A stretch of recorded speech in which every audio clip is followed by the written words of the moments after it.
Hello everyone and welcome to Autocrat. This is episode 52, Aeneas, the Origins. Ooh. Yes, you can guess there's a theme with how we've been calling our episode for the past few. Yes, we're going for the dramatic approach. Now, remember how in episode 47 we set the precedent that Aphrodite can have human lovers? Yes, Adonis, right? Yes. Well, that becomes relevant today. Ooh. So get ready for the story of a man called Anchises. He's not called Anchises. We talked about this off-air as well. He's called Anchises. Well, how about you tell the story if you're so smart then? Okay, fine. So, to properly explain who Anchises is... Anchises? Yes, why did I say Anchises? To properly explain who Anchises is, we need to go back to our Trojan family tree, which we introduced in episode 16. Now, do you remember a guy called Ilus, who was the son of Teucer and grandson of Zeus and became king of somewhere called Dardania? I do. Maybe very faintly, because I will be honest, I confused him with a different Ilus when I was researching this. That's on you. Yeah. Well, this one had a brother called Tithonus, who became the next king because Ilus dies childless. We're kind of carrying the story of the Trojans on today. Tithonus married a lady called Astyache. Yes, all these names are impossible, and had a son who happily had an easy to pronounce name, Tros. It is Tros, the third king, who first gives this region the name of Troy, after himself, obviously. Now, Tros had 4 children. His only daughter is called Cleopatra. Ooh. Not that one. I've done this enough on After Alexander. It's not that Cleopatra, but it is a name that becomes very popular at a certain point. Sorry guys, not Cleopatra the 9th. It's not the 9th. We've been through this. It's the 7th Cleopatra who's the famous one. It's not Cleopatra the 9th either, though, by extension. I think there's an argument you could say there's an 8th one because she has a daughter, Cleopatra Selene, but I don't think there's a 9th one. Anyway, not relevant. Tros had 3 sons, the first of which was Ilus the Second, I suppose, or Ilus the Younger, if you like. I can only assume that he became the next king after his dad. I don't necessarily know he was the eldest son, but he's mentioned first in my primary source, and the sons aren't in alphabetical order, so it's not an easy cop-out. Anyway, the second son is Assaracus. Yes, mouthful. We'll come back to him in a second, so put a pin in him. It might hurt him, but it's necessary. You need to keep him in place. Good. Now that you have violently dismembered Assaracus with your pin, we're going to talk about the third son, who was called Ganymede. We've mentioned him before. If you remember back to, I think, episode 48, Tros was given horses that carried the gods as payment of sorts because of his grief at Ganymede's disappearance, and Zeus basically felt sorry for him. Now, Ovid does mention the horses when Heracles shows up to rescue a Trojan princess, but he doesn't elaborate beyond just calling them horses. Anyway, go back to Assaracus for me and pull the pin out of him. We might need it. Good, you've taken it out. Now, stem the blood flow, take care of him. He might be quite shocked. Now, he married and had a son by the name of Capys, C-A-P-Y-S. There is, incidentally, a later Capys who one of my sources confuses with this one. We'll get to him in due time. It's not the same one. There's 2 of them. Might be the same one. It's not, though. You'll see. This first Capys married a daughter of Ilus II who was called Themiste. Now, Ilus II, incidentally, is the one who founds the city of Troy herself, also known as Ilium, and if you want a bit of a family connection, he's the father of Laomedon, and therefore he's also the grandfather of King Priam. Ooh. However, we're not dealing with the elder line of the Trojan royal family today. You're going to have to make a tree. Yeah. Oh, I will do. It's going to be fun. Capys and Themiste, back over to them, had 2 boys. The first was Anchises, and the second was Lyrus, who died without having had children and essentially isn't really ever mentioned again. Now, you might be wondering why on earth we are going on about Anchises. Sorry, Anchises. Yes, wasn't this episode about Aeneas? It's supposed to be. Well, it's because he had an affair with the goddess Aphrodite. Wow. See, we did tell you human lover thing was going to be relevant. Yeah. And by him, she was the mother of a boy called Aeneas. I'm going to make the same joke I did last time he was brought up. Seems kind of familiar. You may have heard of him, sort of a big deal. Might be a big deal. Yeah. Let's now turn to the Homeric hymn to Aphrodite to explain how this came about. Yeah. Aphrodite is stated as having great power over Zeus, being the one who gives him the idea of going off and hooking up with mortal women. Well, Zeus wanted her to not be innocent of the same. Okay. So make her share the blame of going to, how to put this politely, have flings with mortals, let's say. So he placed a curse on her so that she would fall in love with a mortal. That's a really specific ability. Yeah, the hymn basically phrases it in such a way that he wants to avoid her mockingly saying she essentially pairs gods off with mortals, so, she's not above the others. It's kind of confusing even in the hymn itself how this is worded. Basically, he wants her to share in the blame so she can't dish it out. Makes sense. He made her fall in love with Anchises, the grandson of Helios II and the cousin of Priam. I don't know why he picked him. Now, cut to Anchises, who is looking after some cows on Mount Ida. Sure. The hymn says he has the same shape as the gods. I'm taking this to mean that he's very good looking, or very big, or massive, or imposing, or whatever you want to imagine. Okay, with the looks, it's starting to make sense why Zeus might have fixed on him. As soon as Aphrodite lays eyes on him, she's smitten. Yeah. A bit like me with you. She went to Paphos on the island of Cyprus where her temple is. If you recall, that's where we said Pygmalion was from in episode 47. Oh, we're full of connections today. We are. See, it's a grand cinematic universe, listeners, or an audiographic universe. I don't quite know how this works. Anyway, the Graces, who are people, washed her in oil and she put on beautiful clothes. She then flew up into the clouds and rushed towards Troy. Yeah. When she lands on Ida, I guess, a lot of animals came to see her, such as wolves and leopards and bears. Sure. Aphrodite was happy and so put desire in them and they mated there and then. Okay. Yeah, I mean, basically in the middle of this hymn, we get a random animal orgy, which is a very weird detail for the hymn to include. You didn't need to put it there, whoever wrote it. Homer. Yes, but also, why? Why did this need to be said? I didn't want to read that. Well, let's get back to more relevant things. Yes, please. She arrived in a series of houses in the mountain. That's nice, little village. The others were all out with the herd and Anchises had been left by himself, wandering about and playing excellently on the lyre. Oh no, I'm now definitely imagining him as a rock star and Aphrodite as his groupie. Aphrodite didn't want to scare him, so she took the form of a human woman. Doesn't Sure. she look like a human woman? I guess, well, we've seen before that when Zeus takes his real godly form, Semele got incinerated. True. So I guess she doesn't want that to happen or doesn't want him to be terrified by her real form.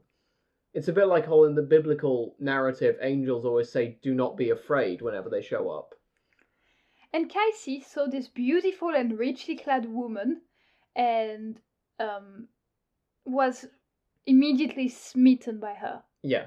The text reference a bit her breast, so there's probably lots of lust in there. Yeah. It's just in the middle of this description of Aphrodite, they start talking about how the clothes sit and that kind of thing, from what I remember. It's a little bit problematic, but still. He recognized she was a goddess but didn't know which one, and offered to build her an altar. Yeah. He asked for good fortune for himself and for his descendants, basically asking her to look kindly on him. I mean, makes sense. You don't want to anger the gods. She denied being a goddess, saying that she was an ordinary human woman and her mother was also a human woman. Ah yes, how convincing. I am a human! My mum is a human! I have skin and eyes. Would you like to talk about human things? Apparently, someone called Otreus was her dad, and he was the king of Phrygia. Yeah. Now, from what I remember, Phrygia is also in the west of Anatolia, so I guess this is a neighbouring kingdom of Troy or something like that. She only knew to speak his language because her nurse, who raised her from a child, was a Trojan. Okay, I mean, for inventing a backstory on the fly, that's not bad. I'm assuming she does have a wider backstory beyond just, I am a human. I'm sure she does. You want to tell us about it? Yep. Well, in her story, she was taken from her homeland by Hermes, who kidnapped her from a dance of maidens for Artemis. Apparently, Hermes had ordered her to be the wife of Anchises and be the mother of his children. No. Hermes then disappeared. Aphrodite, human woman, asks Anchises to introduce her to his family, which seems to be taking it pretty fast, but then again, if you're going to plan to be his wife immediately, might as well meet the in-laws straight away. She says if he contacts her parents, remember, her real human parents, because she is a human woman who is human, they will send a rich dowry and no longer be grieving at her disappearance, because, well, a bit like we saw with Tros and Ganymede, their daughter's supposed to have just been kidnapped, they have no idea where she went. And there's no Zeus this time to pay them off with horses. Aphrodite then sneakily puts lust in his heart, and Anchises declares that nothing will stop him from sleeping with her right now, not even the arrows of Apollo. That's a big saying. Yep. Aphrodite turns her face away and moves over to the couch, which is apparently there, covered in bear skins and the like, which he'd killed himself up on the mountain. Anchises undresses her and... yeah. We know what happens. You can fill in the details, we're not going to. Moving on. Later down the line, Aphrodite assumes her real form and wakes Anchises up, having put sleep on him. Okay, this feels like it defeats the point of taking a human form initially, if you're just going to show your godly form right there. She's described as being so tall she reaches the rafters. Impressive. And she's grazing the roof of the house. Wow. He's terrified. I mean, if you remember, he thought she was, a human woman with a human mother. Yes, human woman who has skin and eyes. And begs her for mercy, given that it doesn't usually end well for men who sleep with goddesses. Yeah. Aphrodite reassures him that he shouldn't be afraid and the gods like him. He will have a son who will be the ruler of the Trojan, as will his descendants. She says that the child's name shall be Aeneas, coming from the Greek Aenos, meaning awful. Right. That's rude. Yeah, she says it's because she felt aggrieved at sleeping with a mortal. I mean, as far as reviews go of relationships, that's pretty hurtful. I guess. That's like naming your child, I hated being with you. Or naming it Regret. Aeneas is Prince Regret of Troy, this is canon. Well, she makes herself feel better by saying that Anchises' family is close to being divine anyway. I mean, look at Tithonus and Ganymede. She quickly tells the story of Tithonus, saying that he was a lover of Eos, and he grew so old that he just natters continuously with no more strength left in him. Why? Well, Eos asked Zeus to grant him eternal life, but didn't ask for eternal youth. Pretty important distinction. Now, Robert Graves calls Tithonus the son of Tros, so he is part of Anchises' family, and says that when Eos was fed up of looking after him, he transformed into a cicada. You know, one of those bugs that emerges once every 17 years in a huge swarm. There's controversy about whose son exactly he is. The point is, he's a member of the Trojan family, and we have multiple interactions with the gods in his family, so they're close to being divine. Basically, Tithonus does not have the best fate, is the point. Aphrodite does not want that for Anchises. I mean, it's nice enough, but she also can't bear to watch him grow old either. She again cites her disgrace for having slept with a mortal, and that the gods will no longer fear her ability to make them sleep with a mortal. I suppose because she's proven herself to be just as susceptible. Yeah. She says she will leave the baby, when it's born, in the care of the nymphs of the holy Mount Ida. She dives into the backstory of the nymphs a bit, which we're not going to, but the point is, when Aeneas is a boy rather than a baby, he will be brought back to Anchises. Aphrodite will bring him back when he's 5 years old. Anchises will then, in turn, bring him to Ilium, or Troy as we know it. However, Aphrodite swears him to secrecy in who exactly the mother is, commanding him to say that Aeneas is the son of a nymph if anyone asks. I mean, it feels like most mortals would still see that as a win. Yeah, they would. Yeah. I mean, I suppose it's smart. They're not going to ask too many more questions after that. Now, the thing is, if he forgets himself and starts boasting that he slept with Aphrodite, Zeus is kind of going to hit him with a thunderbolt. Wow. Seems harsh. Yeah. I mean, in the hymn, Zeus doesn't actually confirm this. I have no idea if it's an empty threat or not, but I guess if you're Anchises, you're not going to try it out. After saying this, she flew back up to heaven, presumably leaving a very confused Anchises behind. Aphrodite gave birth to Aeneas on top of Mount Ida, which we also mentioned in episode 51. Yeah. Anchises only makes a brief appearance in Ovid's Metamorphoses, outside of Aeneid events. when Aphrodite asks Zeus to give him his youth back in book 9. Okay, I assume this is after their tryst when he's already getting on in years, but still, nice of Aphrodite to ask for it. I mean, she's actually one of several gods and goddesses clamouring for Zeus's attention in this regard. Incidentally, among them is Eos, I assume on behalf of Tithonus. Zeus eventually rebukes them, by the way, saying that none of them are above the fates, and if Zeus had the power to do what they're asking, his sons, Rhadamanthus and Minos, would have stayed young forever. This would also go for Aeacus, who I believe is the grandfather, incidentally, of a very, very famous person we're going to meet later down the line. But that will have to wait for a future episode. It's Helen. It's not Helen. It's not Helen. Yeah, but even when I introduce who this is, they're going to have the name not Helen. Well, that brings us to the end of today's episode. There was more we could have gone into with regard to the Tithonus story and things like that, but I'm sure we can explore that in a bonus episode at some point. Yeah, definitely. So, thank you all very much for listening. Look forward to the story of Helen next time, and have a great week, everyone. Have a great week, and see you next week. See you next week. That was perfect.